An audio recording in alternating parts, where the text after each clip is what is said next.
Boa noite a todos e todas mais uma vez, aqueles que nos acompanham pela internet, que vão ouvir essa mensagem. Nós estamos na série Parábolas do Reino, temos conversado sobre a ótica do reino de Deus nas histórias contadas por Jesus. E todo domingo a gente tem pensado algumas coisas a respeito dessa perspectiva, né? Na semana passada o Alexandre conversou com a igreja, trouxe reflexão da viúva que insistia em oração.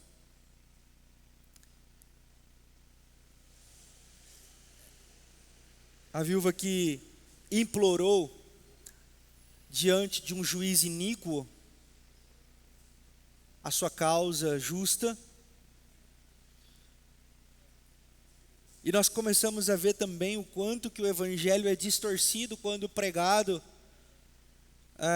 da maneira onde os interesses pessoais são o foco.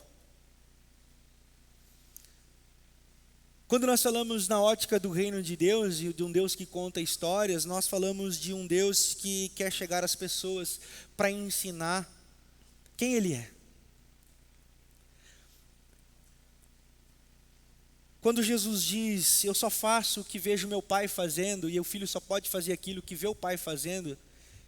E quando Jesus vem à terra, diz essas coisas e manifesta o seu amor e graça às pessoas piores possíveis da sua época, Ele está dizendo que Ele viu em Deus isso e está ensinando os seus seguidores uma lógica diferente. Ele diz que fazer a vontade de Deus é a comida e a bebida dele, é o sustento. Então, um Deus que conta histórias é um Deus que quer ilustrar um reino.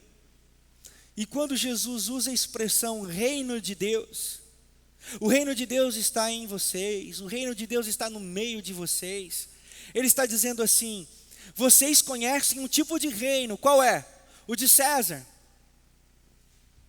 César mata, César oprime, César tira dinheiro de vocês, César escraviza vocês, César estupra as mulheres de vocês, mata o jovem de vocês. Esse é o reino de César. E Jesus diz assim: mas existe o reino de Deus. E no reino de Deus,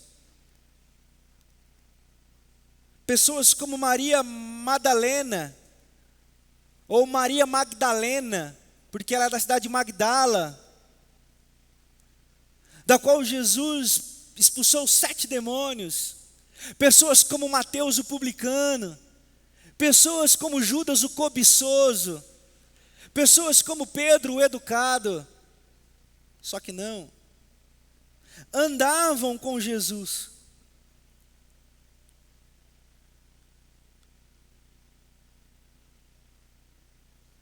Pessoas sem valor social, econômico, político, estavam às bordas de Jesus. Então, quando Jesus fala do reino de Deus, os seus ouvintes pensavam reino, César. E Jesus diz assim: agora, no reino de Deus, a lógica é outra, não mais a morte, porque vocês ouviram quem foi dito: amem quem vos ama, e odeiem quem vos odeia. Eu, porém, digo a vocês: amem quem vos ama, mas amem também aqueles que vos odeiam. Retribuam o mal com o mal, vocês ouviram. Mas eu, porém, digo a vocês: retribua todo mal com o bem, porque o bem que vocês querem que façam a vocês primeiro, façam aos outros primeiro. Essa começa a ser a diretriz da lógica do reino de Deus. Então, no reino de Deus, mais ninguém morre. No reino de Deus, mais ninguém é esquecido. No reino de Deus, ninguém mais é abusado. No reino de Deus, as pessoas são bem-vindas. E nós temos visto que as pessoas de todos os tipos chegavam para ouvir de Jesus. Eugene Peterson vai dizer na versão A Mensagem: chegavam para ouvir de Jesus o quê? As boas novas do reino de Deus. as boas novas da generosidade do reino de Deus. Então, essa é a lógica das histórias de Jesus. Todas as histórias de Jesus era para dizer assim, ó, vocês estão dentro de um contexto e vocês compreenderam esse contexto, seja ele político, seja ele religioso. Eu quero colocar vocês agora, usando esse contexto, dentro de um novo cosmos, dentro de um novo mundo, dentro de uma nova perspectiva. Por isso que ele diz, vocês precisam nascer de novo. Eu não sou desse mundo, eu não sou desse cosmos de César, eu não sou desse cosmos dos fariseus, eu não sou desse cosmos da religião, eu sou de outro mundo. Qual é o cosmos? O cosmos da graça de Deus, o cosmos do amor de Deus. Por isso que quando nós dizemos não somos desse mundo, não está falando de Plutão, Marte, Terra, ele está falando assim, dessa lógica interpretativa da vida, da sociedade, da política, da religião. Essa ótica cria um mundo, e Jesus diz assim, vocês não são do mundo, vocês agora nasceram para um novo mundo. Se esse primeiro mundo aprouve ao homem desobedecer a Deus, e Paulo escreve isso em Romanos, que por Adão o pecado entrou no mundo e esse cosmos se formou por um novo Adão, a saber, Jesus Cristo, Filho de Deus vivo, vindo em carne, um novo cosmos se abre, uma nova lógica se abre, uma nova perspectiva se abre. E nessa perspectiva nós entramos, e agora dentro dessa lógica nós somos inseridos nesse cosmos de César, nesse cosmos de Adão, para trazer a ótica desse novo cosmos. É a oração de Jesus no Evangelho de João, capítulo 17, não os peço que tire do mundo. Qual mundo? Desse cosmos de Adão. Mas que os guarde do mal e do maligno. De que jeito? Eu em ti, tu em mim e nós neles. E é desse jeito que nós vivemos, ou convidados a viver. E quando Jesus conta a história desse cosmos, para que a gente possa viver nesse mundo que a gente vive, cheio de caos, de morte, de violência, de opressão, de religiosidade, de desigualdade, de angústia, de tristeza, de depressão. Jesus conta histórias para que a gente possa suportar e caminhar nesse mundo aqui. Então nós estamos diante de mais uma história. Agora nós estamos diante da história do publicano e do fariseu. Uma história muito conhecida. Eu convido você a abrir comigo a sua Bíblia no Evangelho de Lucas, no capítulo 18.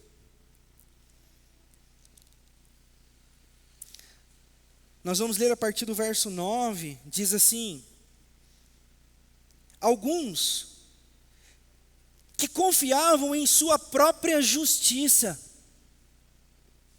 e desprezavam os outros. Jesus contou outra parábola. Então essa parábola de Jesus tinha destinatário. Tinha pessoas certas para ouvir essa palavra de Jesus. E ele conta assim, ó: 2 homens subiram ao templo para orar. Um era fariseu e o outro publicano. O fariseu, em pé, orava no íntimo: Deus, eu te agradeço porque não sou como outros homens, ladrões, corruptos, adúlteros, nem mesmo como este publicano. Jejuo 2 vezes por semana e dou dízimo de tudo quanto ganho. Mas o publicano ficou à distância, e ele nem ousava olhar para o céu, mas batendo no peito dizia: Deus, tem misericórdia de mim que sou pecador. Eu lhes digo que este homem, e não o outro, foi para casa justificado diante de Deus. Pois quem se exalta será humilhado, e quem se humilha será exaltado. Quase todas as parábolas de Jesus são fundamentadas em algumas histórias do Antigo Testamento. Por exemplo, essa você pode encontrar a base em Isaías capítulo 66. Essa história é muito conhecida, e como toda história é muito conhecida, algumas impurezas vão se anexando a ela durante o tempo. E hoje nós precisamos tirar essas impurezas dessa parábola para que a gente possa ficar com a essência. Uma das impurezas é lermos essa parábola, como eu já ouvi muitas vezes, você provavelmente deve ter ouvido também, que nós temos que chegar diante de Deus com muita humildade para que Ele atenda o nosso pedido. Então, vá na moral, hein? Peça, e peça mesmo, mas vá na moral para você chegar diante de Deus, porque só assim Ele vai te ouvir. E não tem nada a ver, porque o tema não é oração. Jesus não está falando de oração. Jesus não está falando como pedir, nem o que pedir. Jesus está falando, e por isso que é importante nós entendermos o porquê Jesus conta essa história. É assim, ó, algumas pessoas se achavam demais. E por se acharem demais, achavam que eram melhores do que as outras. E que por serem melhores do que as outras, elas é que iriam para o céu. Percebendo isso, Jesus contou essa história aqui. Então, o tema dessa história, dessa parábola, à luz do reino de Deus é: no reino de Deus não há ninguém que possa se justificar a si mesmo. No reino de Deus não participa ninguém que diga assim: eu sou o cara. Só o Roberto Carlos canta isso, mas ele também não fala na ótica do reino de Deus. É só uma música, pessoal. Esse cara sou eu. Isso aí é uma música, bacana, tudo bem ouvir Roberto Carlos, é muito bom. Vai ter especial na Globo esse ano, inclusive? Não vai ter? Não vai ser como sempre. Então, enfim. Esse lance de o cara sou eu não faz lógica no reino de Deus. Não faz a lógica do reino de Deus. Então Jesus conta essa história.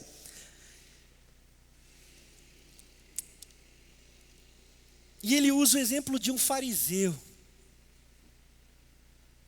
Ele usa o exemplo de um fariseu. Eu não sei você, mas quando eu ouço a palavra fariseu, eu me lembro do apóstolo Paulo.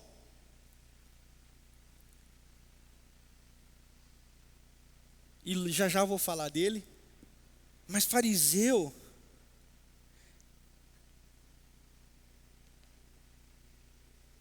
era uma posição muito elevada na cultura de Jesus. Ser fariseu era ter uma posição elevada. E a história que Jesus conta aqui é de dois homens chegando no templo para orar.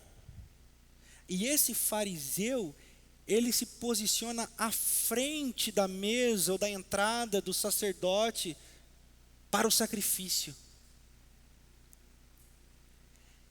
Era a tradição das orações judaicas orar pedindo perdão a Deus pelos pecados, agradecendo a Deus pela graça recebida, ou pedindo em favor da sua vida ou da vida de alguém.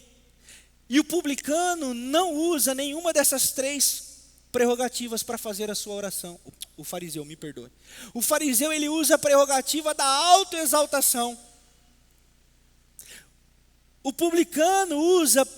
O fariseu usa a prerrogativa da oração vocálica, da oração verbalizada audivelmente a todos à sua volta. Então, a oração dos fariseus mais eram o quê? Um discurso de exaltação de si mesmo e um discurso de opressão para quem estava ouvindo.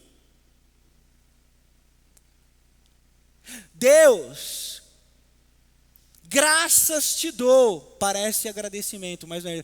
Porque eu não sou como a galera que está aqui atrás. Por quê? Porque os pecadores ficavam lá atrás, na entrada do templo, não ousavam entrar.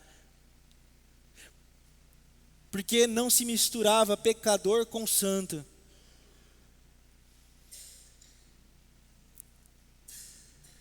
Ele se autoexalta diante do erro dos outros e depois faz a sua média com Deus. Eu jejuo 2 vezes por semana, pessoal. 2 vezes por semana, pessoal. A lei pedia para jejuar 1 vez por ano. um dia antes do Yom Kippur, que é o dia do perdão do judeu. Eles jejuavam 2 vezes por semana. Dava dízimo de tudo. E a lei pedia para ser dízimo só da produção agrícola. E ele diz, está vendo? Eu tenho créditos contigo no céu. Já ouviram essa expressão em algum lugar?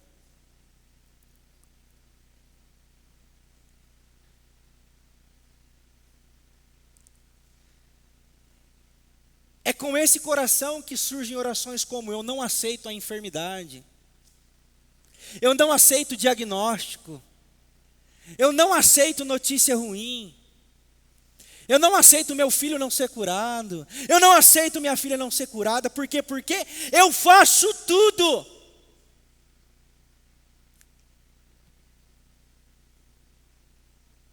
É daí que surge, desse coração, da autojustificação. Mas toda vez que eu falo de fariseu, eu lembro do apóstolo Paulo, que antes de ser Paulo era Saulo. Vocês sabem quem era Saulo? Saulo foi o homem que cresceu e estudou aos pés de Gamaliel. Na época, existiam 2 escolas rabínicas muito fortes, chamadas as escolas de Hillel. O intérprete da Torá mais flexível, e existia Shammai, o intérprete da Torá mais conservador. Gamaliel era inspiração para essas 2 classes que já eram super elevadas, e Paulo estudou aos pés de Gamaliel. Ele teve o melhor conteúdo teológico, mas não era só isso. Paulo era fariseu, você pode ler isso em Filipenses capítulo 3, a partir do verso 2, você vai ler até o verso 6, você vai ver Paulo dizendo quem ele era. Ele diz assim: se eu tivesse que me orgulhar, eu me orgulharia porque eu sou discípulo de Gamaliel. Da tribo de Benjamim. Quem era a tribo de Benjamim? Pessoal, o exército de Israel, quando marchava em guerra, marchava em forma de flecha.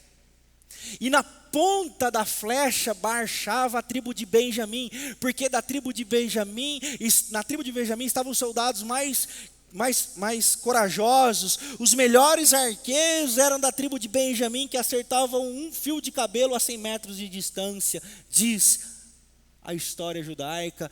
E Israel gritava: atrás de Benjamim, ó Israel, atrás de Benjamim, ó Israel. Ou seja, era uma tribo de moral super elevada perante as 12 tribos de Israel.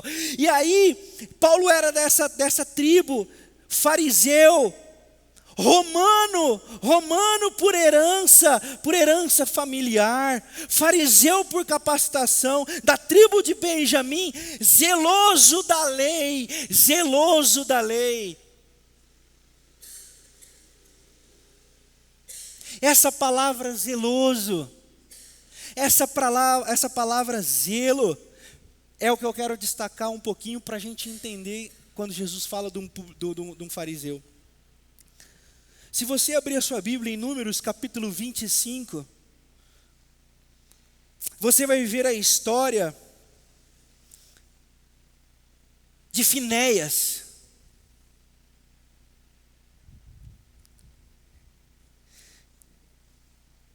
O que acontecia?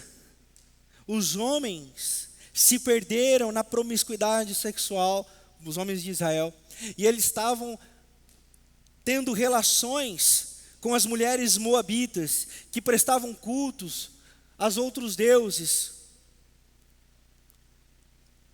normalmente a Baal Peor.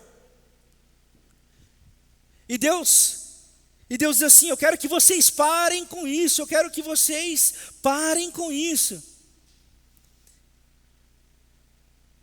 E enquanto o profeta falava ao povo, dizendo que Deus havia pedido para eles pararem de se misturarem e de prestarem culto a outros deuses, um homem pega uma mulher moabita e entra dentro da tenda, na frente do profeta.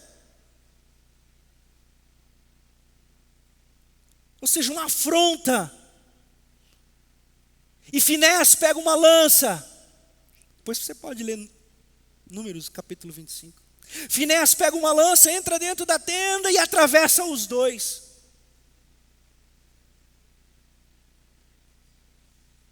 E o texto segue assim dizendo: Finéias, por ser zeloso aos princípios do Senhor, vai ter a sua história contada para que as outras gerações aprendam. Então, na história e no construto de proteger a lei, a singularidade, por quê? Porque o povo hebreu é o povo de uma lei, de um Deus e de uma palavra. Então, para proteger um Deus, uma lei e uma palavra, eles tinham que ter zelo. Então, daí surgem os zelosos.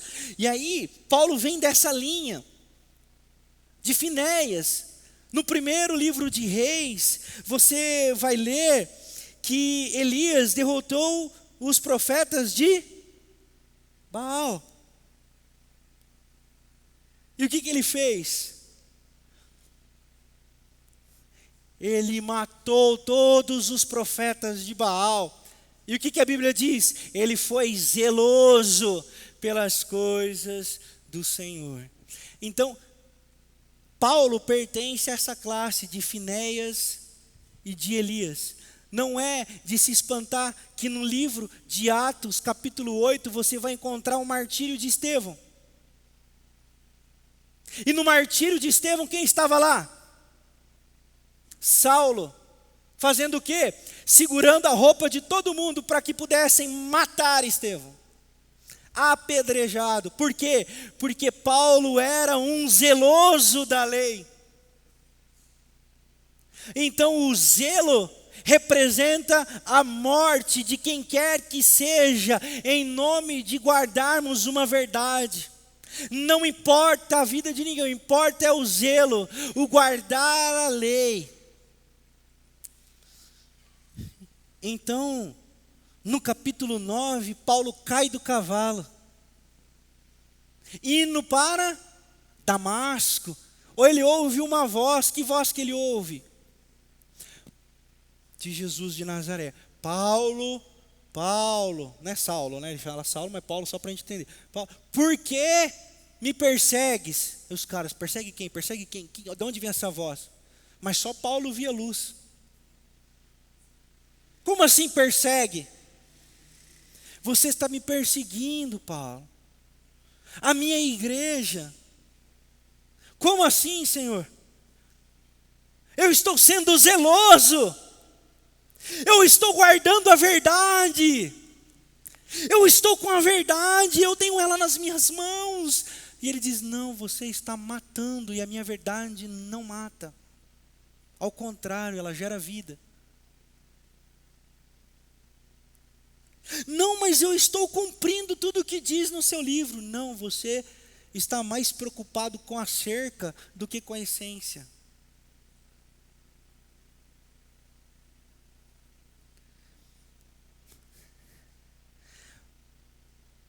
E aí Paulo segue o processo de conversão. E é interessante que eu narrei toda essa história, e nós continuamos a ler as cartas paulinas. Nós vamos ver como o apóstolo Paulo passou de perseguidor para... E a frase que ecoa na minha mente é: Paulo, Paulo, duro será para ti recalcitrar contra os arguilhões que erguestes. Você pode imaginar os discípulos todos reunidos, aí chega Barnabé, bate na porta. Toc, toc, toc. Quem bate? Barnabé. E quem?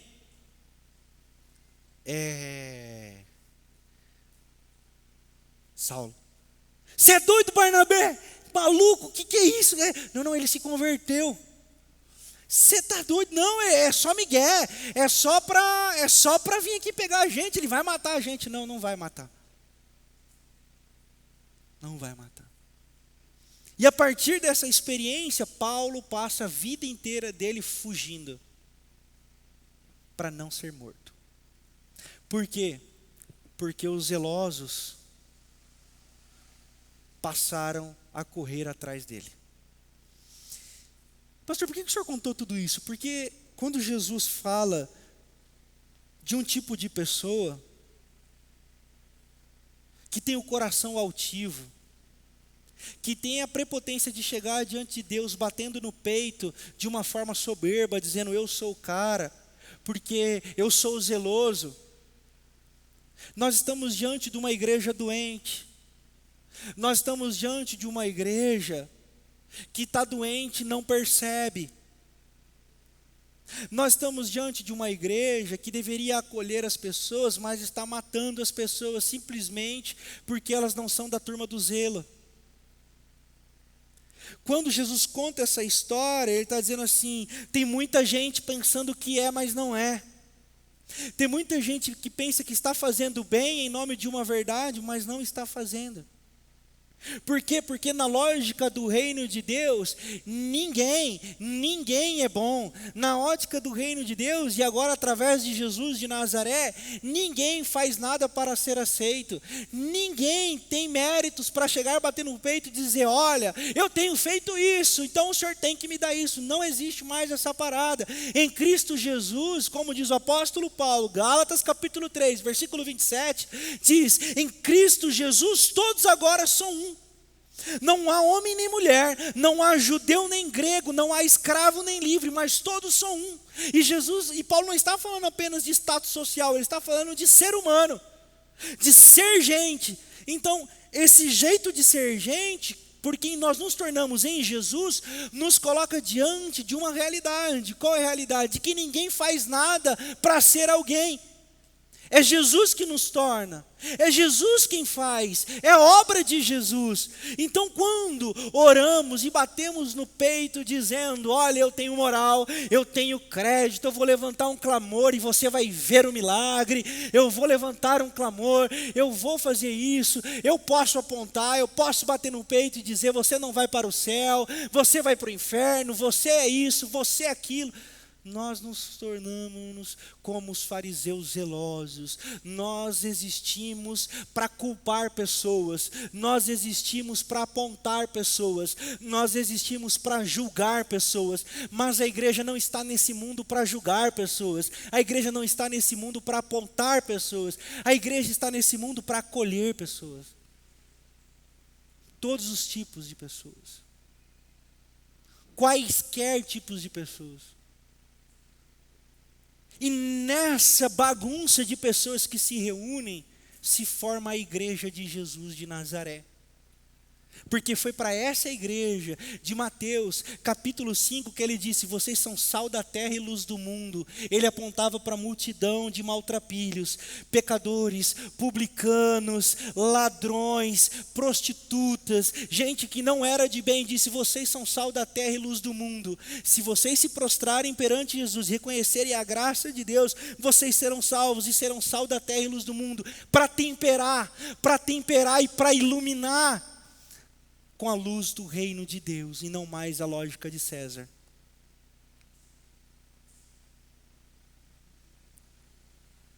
Essa era a ótica do fariseu. Do outro lado estava o publicano. Se o fariseu estava lá na frente, o publicano estava aqui atrás, pessoal. Porque ele não ousava chegar perto do fariseu para não contaminá-lo. Publicano, vocês sabem, é o cobrador de impostos. É o judeu que trabalhava para o governo romano, para o império romano, extorquindo o povo judeu. Então era um tipo de gente odiada. E Jesus usa esse exemplo para dizer assim, esse publicano entrou no templo e ficou de longe.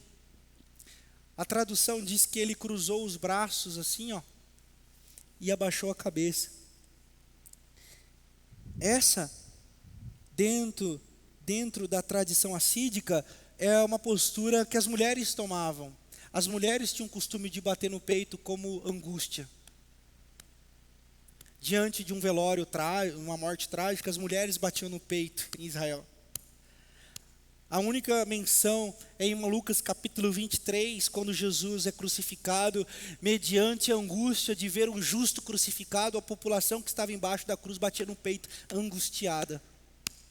E esse publicano bate no peito angustiado, angustiado, dizendo: Senhor, Senhor, Senhor, tem misericórdia de mim. A palavra misericórdia no grego aqui não significa compadecimento. No grego, a palavra aqui significa: justifica-me, ó Deus. Eu não sou capaz de justificar-me, justifica-me, ó Senhor. Ele batia no peito.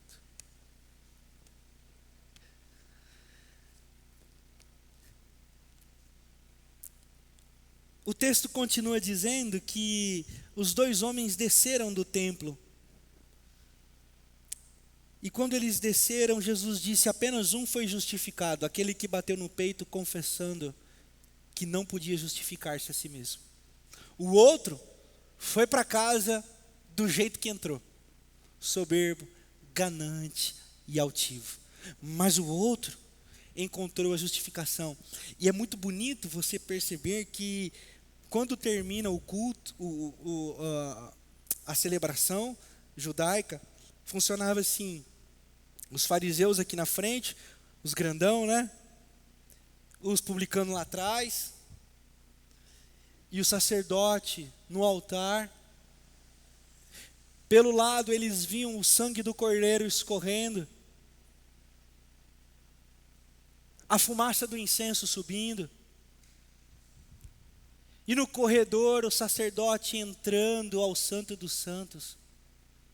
E quando o sacerdote voltava, os símbolos tocavam, as trombetas tocavam, o sacerdote dizia: o Senhor aceitou os nossos sacrifícios e os nossos pecados estão perdoados. E a música tocava, o canto ecoava, porque os pecados do povo foram perdoados. Não é coincidência que no Evangelho joanino nós encontramos a expressão: Ele é o Cordeiro de Deus que tira o pecado do mundo.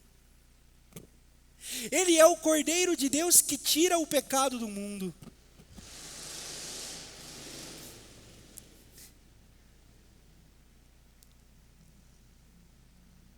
Essa é a mensagem que a igreja deve anunciar. Que o canto está sendo entoado, que os símbolos estão tocando, e que os nossos pecados foram perdoados. Portanto, vinde todos vocês, não saiam, ao contrário, permaneçam, venham e se prostrem diante do sacrifício de Jesus, que vos aceita, que vos recebe, que vos acolhe, que vos perdoa e não rejeita. Essa deveria ser a mensagem da igreja, porque essa é a mensagem do reino de Deus. Essa é a luz do reino de Deus que ilumina nas histórias de Jesus. E é por isso que nós deveríamos contar essa história aos nossos filhos sentados, enquanto comemos, enquanto jantamos, enquanto andamos pelo caminho. Essa é a história que nós deveríamos contar com as nossas vidas, no nosso trabalho, na nossa família, de que a graça de Deus, o ano aceitável e o sacrifício já foi feito, e que todos podem vir se assentar à mesa.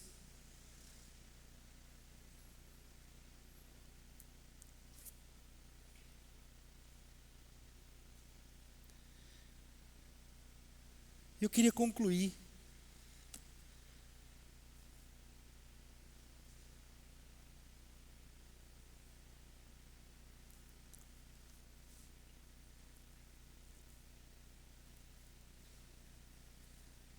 Jacques Lacan diz que amar é dar o que não se tem a quem não é. Eu vou repetir. Amar é dar o que não se tem a quem não é.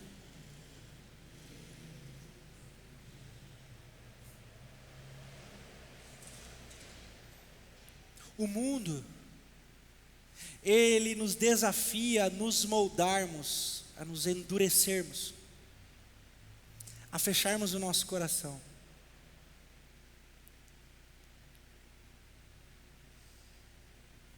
Nos convida a ser ásperos, odiosos, rancorosos, porque senão as pessoas vão pisar na nossa cabeça. Mas o Evangelho nessa noite nos convida a ser como Jesus e assumirmos a forma de cordeiro e entregarmos a nossa vida, para que o mundo saiba que o amor é real, que o amor de Deus é real e que Jesus realmente nos salvou e nos transformou. O amor sempre vai valer a pena. O amor sempre vale a pena. Eu não queria terminar essa mensagem apenas com as explicações de quem era o fariseu e de quem era o publicano. Eu gostaria de terminar convidando você a examinar o seu coração. Como é que você está hoje? Como está a sua alma hoje?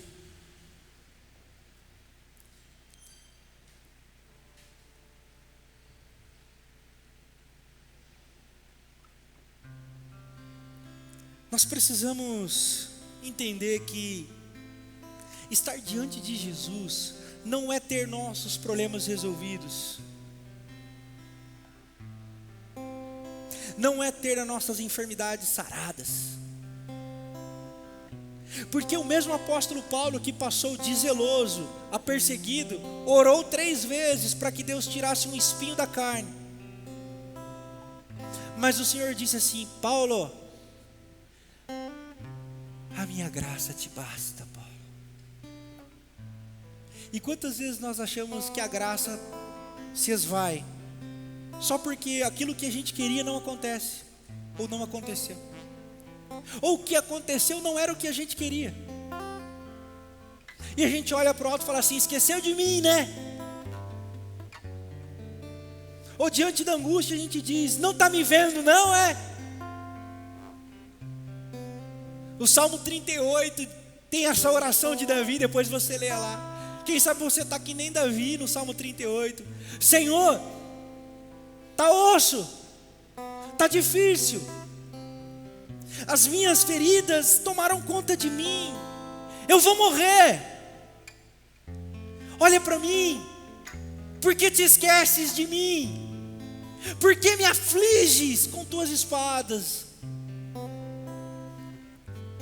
Mas o Salmo 39, ele diz assim: como é bom saber que o Senhor lembra de mim, como é bom saber que o Senhor não me esquece.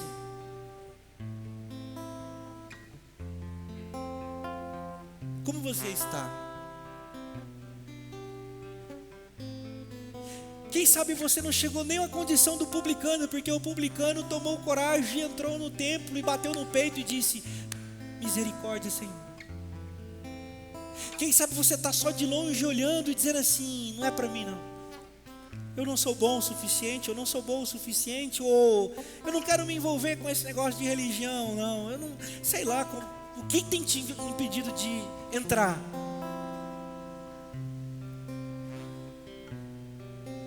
E eu quero dizer que hoje a casa do Senhor está aberta e você pode entrar, e você pode vir.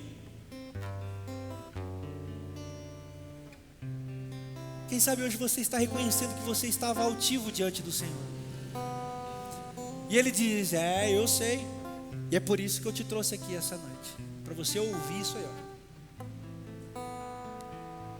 Mas não importa, porque Ele está aqui e Ele nos convida e diz assim: o Cordeiro de Deus que tira o pecado do mundo cumpriu o propósito, e todo o pecado fora perdoado.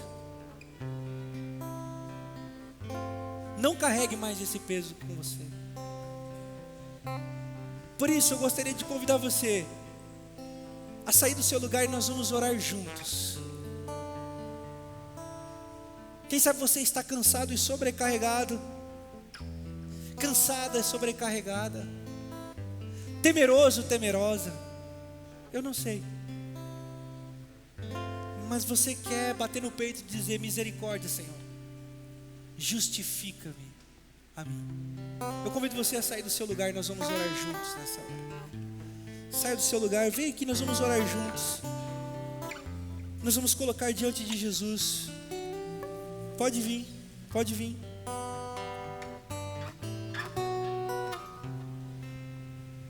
Nós vamos orar juntos. Nós vamos bater no peito juntos. Dizer assim: misericórdia, Senhor. Isso, pode vir. Pode vir.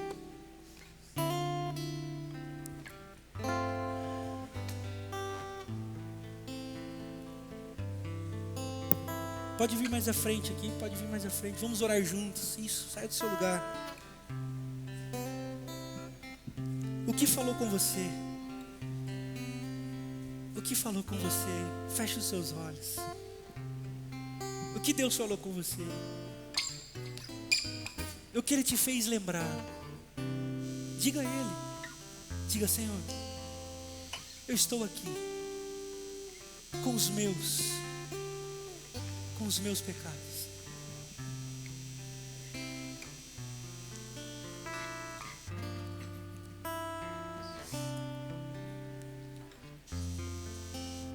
Senhor, eu não sou digno.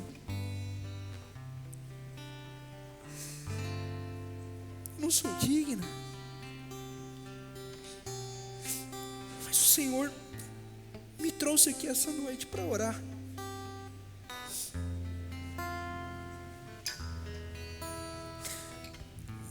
Por isso nós nos unimos em oração.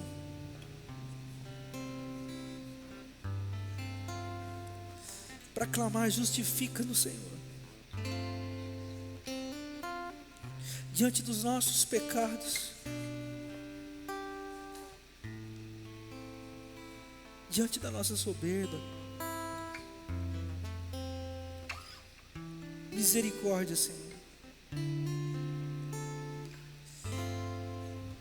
Deus, meus irmãos e minhas irmãs se levantaram dos seus lugares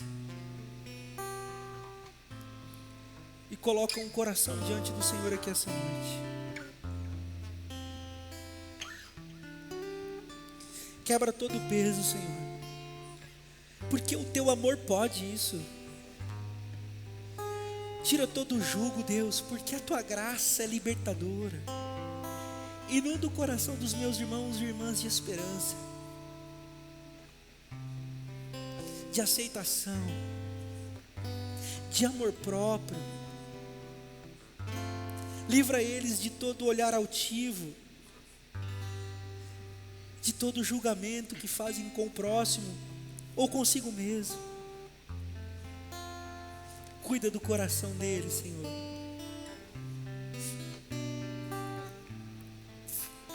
Da família deles, Deus.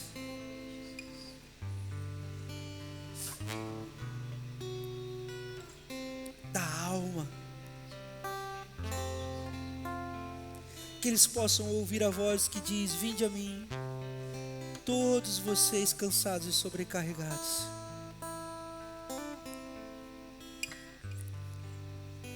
Que sintam-se acolhidos na lógica do reino de Deus. A boa nova generosa de Deus está nesse lugar, acolhendo todos e todas com perdão e graça.